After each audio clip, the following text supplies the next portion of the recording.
And I'm going to answer a few questions as we wrap this one up. All I got to do is find the tweet where I asked you to pose questions.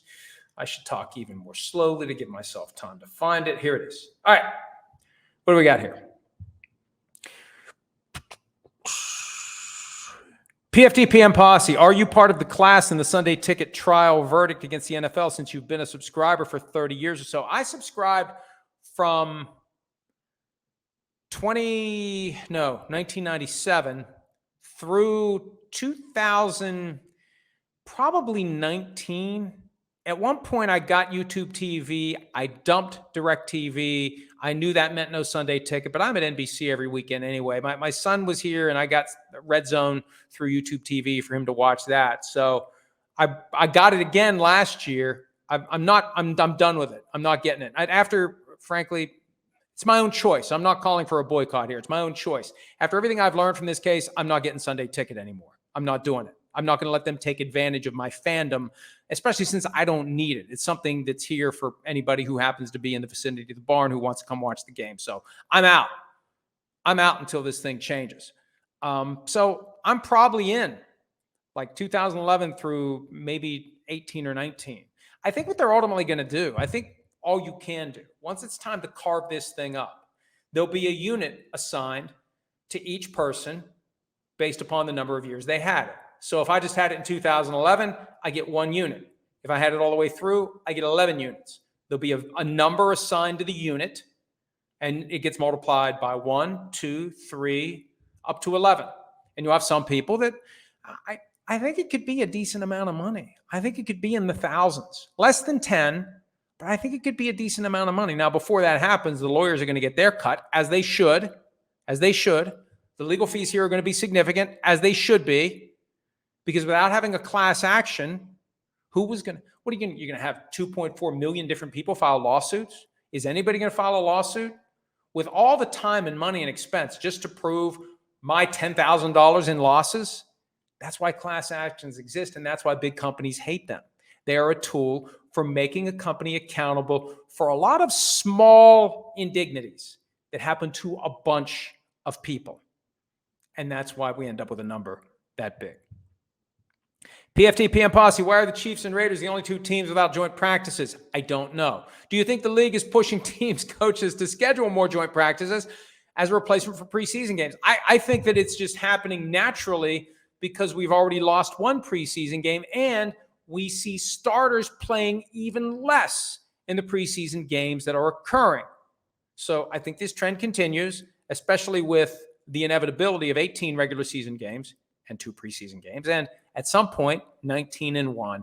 And eventually, hopefully during my lifetime, because that means I will have lived long enough to see it, which means I will have lived as long as possible, no preseason games and 20 regular season games. Everett M., here's a very specific and random question. What is your record for stories posted at PFT in a single day? I think like after the first day of free agency, at some point in the past 10 years, we had like 140. That's the most I ever counted. But that first day of free agency where transaction, story, visit, this, that, the other thing, we got everybody working at full capacity. I think we've gotten close to 150 in one single day. That's a lot. Most days, weekdays, out of season, 30 to 40, in season, 50 to 60. It's hard because you don't want to overload the page, but when you are the de facto one-stop shop, basically the new AP wire service for anything important in pro football, and we've been that way for years now, you can't just say, well, we've got a lot of stories today, we should probably stop. We should probably, we're good. There's enough donuts out there. Our goal is to put as many donuts in the case as we can, and it's driven by the number of donuts that are coming our way from the National Football League. Shad asks, what will punishment for Jordan Addison look like? Does it happen at all? Will the league get involved? Yeah, look, for DUI, that falls under league policy. I think it falls under the substance abuse policy. And I think it's a 2-game suspension now. It used to be 1. I think it's a standard 2-game suspension for any type of DUI, guilty plea, conviction, no contest, diversion program, etc. And it can go up based upon the circumstances. But I think he's looking at 2 games unless he gets a full and complete acquittal. No responsibility at all. Charges drop. No lesser included reckless driving, whatever the case may be. He's probably going to get 2 games. And it depends on how long this thing lingers in the court system. Maybe it'll be next year by the time he misses 2 games. But he's going to have most likely a 2-game suspension imposed by the league under the substance abuse policy. That is likely at this point in Jordan Addison's future, unless he's got a silver bullet to get out of responsibility altogether. Mr. Palmerson, given what we saw on Hard Knocks this week, did the Giants handle the Saquon Barkley situation in the best possible way? I think that's to be determined. Because if Saquon Barkley has 2,000 yards from scrimmage this year and leads the Eagles to a Super Bowl win and becomes the missing piece of the puzzle for them offensively, and they run roughshod over the Giants and the rest of the NFC East and the rest of the NFC and finally do win the Super Bowl, not finally because they did it in 2017, but it feels like they've been kind of getting back in that mode. Can they get there? Can they get it done? If Barkley's the difference maker, they should have kept Saquon Barkley. Look, overall, Hard Knocks is great for us as media, and it's great for us as fans. It's not good for the team that does it, not off-season. Preseason, fine, because it can be about the players. In season, I mean, there's a lot of stuff going on. To have months of footage that they're choosing from, and they're putting some stuff out there that I just don't think it's helpful to have that out there. True inner workings of a team, the decisions they make, why they make them, assessments of players, criticism of the offensive line. You know, they're behind Daniel Jones, but they want to go get Jaden Daniels. I just don't think it's helpful to put all that out there for the team. For us, I'll take it. I love it. And they made an assessment that Saquon Barkley isn't what he used to be. And that they could find somebody at a lot less money, dollar for dollar. This is the whole running back conundrum. I can get somebody dollar for dollar who is more effective and better than what we have in the player that wants too much money. And we're not going to know whether or not they got it right until we see what Saquon Barkley does. If he gets injured week 1 and he's either done for the year or and I hate to say that because, you jinxed him by saying that, but we know how it goes in the NFL. We know what can happen. He suffered an ACL tear early in a season not that long ago. If he gets injured and he doesn't give a return on the investment, then the Giants look like geniuses. If he helps propel the Eagles to a Super Bowl, they're going to look like idiots. And it's just something else to worry about when you're the New York Giants. Over and above what your team does, you're going to be keeping a close eye on Saquon Barkley because the final verdict in whether or not the Giants handled this right depends on what Saquon Barkley does with his new team. And, if you watched the other night when Joe Shane was getting the news about Barkley going somewhere else, is it a team in the division? He don't want that. He would have loved for him to go out of the division or at best out of the conference.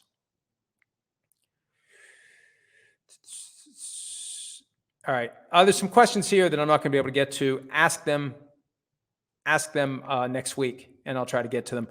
J.C. Carm, is Russell Wilson a Hall of Famer? I think so, but this was an issue that came up with Eli Manning. And Shereen Williams, who's one of the voters, made this point.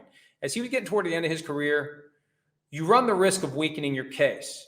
If you're tacking some subpar years onto the back end of your best case for getting in, are you really going to get in?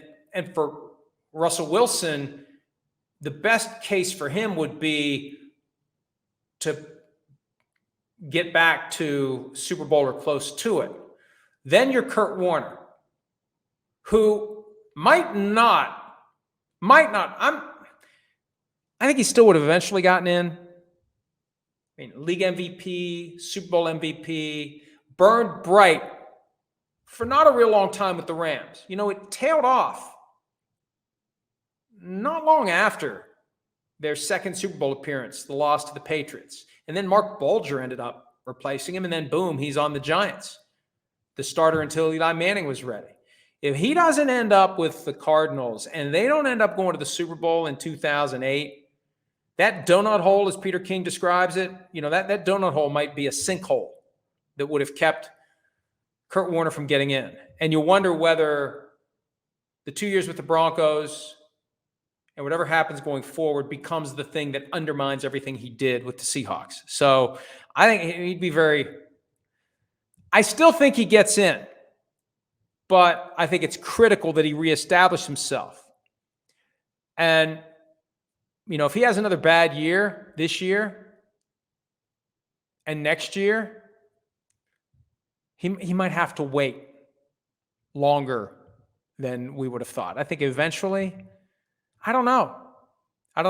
I think he could play himself out of the Hall of Fame if he's not careful about how much longer he plays, when he walks away, and whether or not he can turn around what we've seen the last couple of years. Manuel Villa, a couple of weeks back, you posted to everyone's delight your power rankings. At what point do you start to rethink what you thought about a team? It'll be for the next power rankings. I mean, when I did them the last time, it was a snapshot of where everyone was right then. Offseason program's over. Here's my 1 through 32 assessment of where everyone is. I probably won't do another one until week 1 or week 0. I'll probably do week 0, like once we get through the preseason. I'll do some going into the first week. I don't remember what I call them, but there'll be something when the hay's in the barn, training camp's over, preseason's played, injuries have happened or not, teams have enhanced their perception or not. We'll do it then. And then we start playing the games, and that's when they're as real as they ever are, which means they're not real at all. It's just a framework for having some conversations about what's happening in the NFL. Manuel Villa, do you think it's only a matter of time before someone sues the NFL and YouTube TV since the current lawsuit does not include them? Yes. For all I know, there already is. And I need to ask that question of the appropriate people because the Sunday Ticket lawsuit covers 2011 through 2022. As of 2023, it was YouTube TV. It's been 3 weeks since the verdict. I mean, if I was still practicing law, hell, I might have filed one the next day. Nationwide class action. Let's go. Let's do this. Because the liability has already been proven. You already have the pathway. I mean, you may have to go through the steps again to prove it again, but it's already shown that this is an antitrust violation. I can't imagine that there isn't already a lawsuit out there, and that's why there's a risk as it relates to the NFL. When do we change our ways? Because if we ultimately lose on appeal, we're going to look at multiple additional years of liability. That 4.7, 14.1 is going to get bigger and bigger and bigger.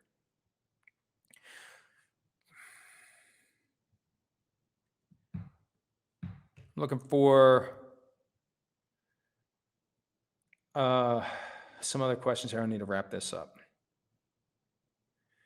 Jacob Demian, I'm at the point of the dead period in the offseason where I re-listen to you and Sim's weekly picks podcast. Just curious, do you ever go back and listen to your predictions to see how much has changed? Good Lord. Let me tell you something.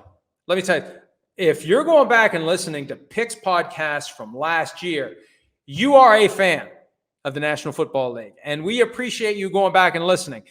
I'd rather not know how some of those things came out, although I am aware of how some of them kind of blew up in my face. I said a certain team was going to kick the shit out of another certain team on Christmas night, and we all know how that went. But no, I don't. I'm always moving forward. I don't have time to look backward. We move forward. We move forward, and we move forward. All right, let's move forward. Paul Silva, I've heard Vikings reporters suggest J.J. McCarthy can report for training camp if he's not signed. He just can't practice. Is this true? I thought he couldn't report if he wasn't signed. I don't know how this all works. I know in the offseason and before the 2011 CBA, when most teams didn't even begin to negotiate contracts with rookies until after the 4th of July, guys would participate in the full offseason program with a letter of protection that would allow them to get the contract they would have gotten if they had signed their contract before they suffered a serious injury. Now, if you have guys who are just showing up and they're in the fold and they're holding in, but they're not under contract, can you do that? I don't like that. Let's get this done. And I think what happened with McCarthy wanted to see what Caleb Williams got. And now that everyone knows what Caleb Williams got, they can get McCarthy done. There's no point haggling about McCarthy's contract until the ceiling is set by Caleb Williams. There's been some chatter that McCarthy wants his full signing bonus within 15 days or right away or whatever. Williams is getting his within 15 days. Now McCarthy can say, give me mine within 15 days. And, if you're why are you fighting this if you're the Vikings? Just pay the guy, get him in the fold, and let's move forward with him being ready as quickly as possible to play. It's in no one's interest to play games with us. Just give the guy his money now. We want to push half of it next year. Forget that. Oh, that's not how we do things. Who cares? This is your first franchise quarterback, potentially, since Fran Tarkenton. This is the highest they've ever drafted a quarterback in franchise history. Let's not F around and find out. Let's just give the guy his signing bonus. And I know it's easy for me to say because it's not my money, but what do you really prove here? Oh, this is our procedures. Look, you got to know when and where to pick your battles. That's how I look at it. Oh, looks like there might be some news here. What do we have? Is there news? Oh, he's agreed to terms. Thank you, Kristen. Boy, I like this new technology. Kristen was able to text through the app that we're using that McCarthy has agreed to terms. So, Paul Silva, thank you for your question. It has now been conclusively answered. All right, one more. Do you think Kirk Cousins can be benched this year, or no matter how both of them perform this year, it will be a redshirt year for Michael Penix Jr.? I don't know if Cousins can be benched. I guess they can do anything they want. Look, Michael Penix Jr. is going to be incredibly popular in Atlanta if Kirk Cousins doesn't play at a high level right away, whether it's because of injury or it's because he doesn't know the offense, whether it's because he doesn't have Kevin O'Connell in his ear. One of the reasons that I think Cousins was as good as he was last year is it was the first time in a long time he's had the same person talking to him pre-snap for 2 straight years. If he regresses at all from what we saw last year and Penix is waiting and ready and there'll be reports at training camp about how good Penix looks, I think it's fair game at any point. If the goal is to win and you're not winning with the guy you have, look, I think that Cousins is going to be with the Falcons for 2 years. It could be as little as 1 year because they could trade him after this year. Oh, he's got no trade clause. Well, if the choices are stay here and don't play or go somewhere else and play, he'll waive the no trade clause. But it's like $27 million next year. That's all he's owed by the next team. That makes that contract very tradable. Now, it's $73 million that they will have paid him that they didn't coming back. Is it that much? I don't think it's quite that much. They're not paying him $100 million. I got to do the math on it. It's not quite that much. But next year's guarantee of $27 million, the year after that of another $10 million, it's $63 million that they'll be out. $63 million they'll be out for 1 year with Kirk Cousins. But if Penix is the guy after this year, why do you keep him around? Why do you pay him $27 million to be on the bench? If you decide after this year, we're moving on with Michael Penix. We won't know until we play the games. Does Penix play? Does he play well? Does Cousins play well? A lot of factors to be determined. But I think there are no sacred cows in Atlanta. Once you use the 8th overall pick on a quarterback, the moment you think that quarterback gives you a better chance to win than the guy you have, that quarterback's going to be playing. All right, that's it for today. Hi, it's Mike Florio. Thanks for watching PFT on YouTube. Hit subscribe for the latest news and analysis from Pro Football Talk.